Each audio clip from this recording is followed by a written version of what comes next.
Mabuhay mga kaamats! Kahapon nga, August 8 ay pinagdiwang ko ang aking 31st birthday.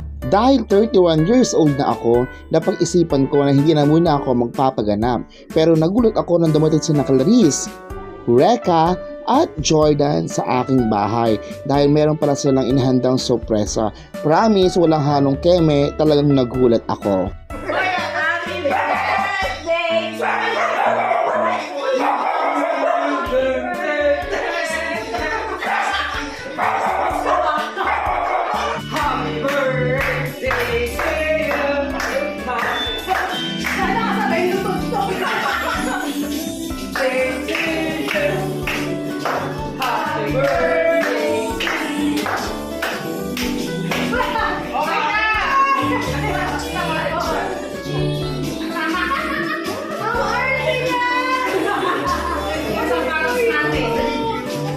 Tuwing sumasapit ang aking kaarawan ay talaga naman naghahanda ako anong papaganap ako bilang pasasalamat sa bagong buhay. Pero this time gusto ko maiba, gusto ko family ko lang yung kasama ko sa aking birthday. Kaya naman nagulat ako na itong tatlong ito meron pala silang inahandang sorpresa. Paano ang gulat? Ha! Eme!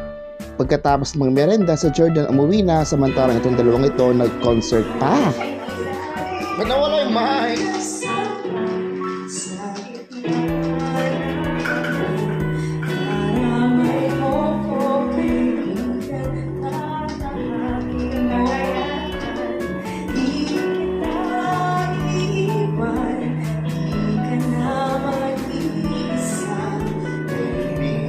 The Chinese version, ito ba? Ganon.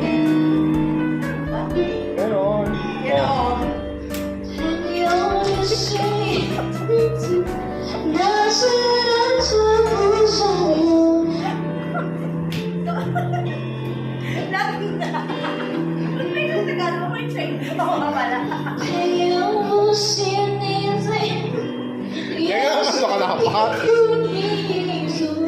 Kahit na magkalayo, nandito ka sa aking puso.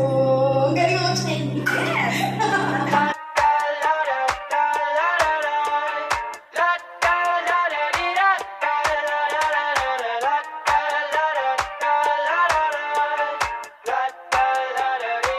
I got my head out the sunroof, I'm blasting our favorite tunes. I only got one thing on my mind. You got me stuck on the thought of you.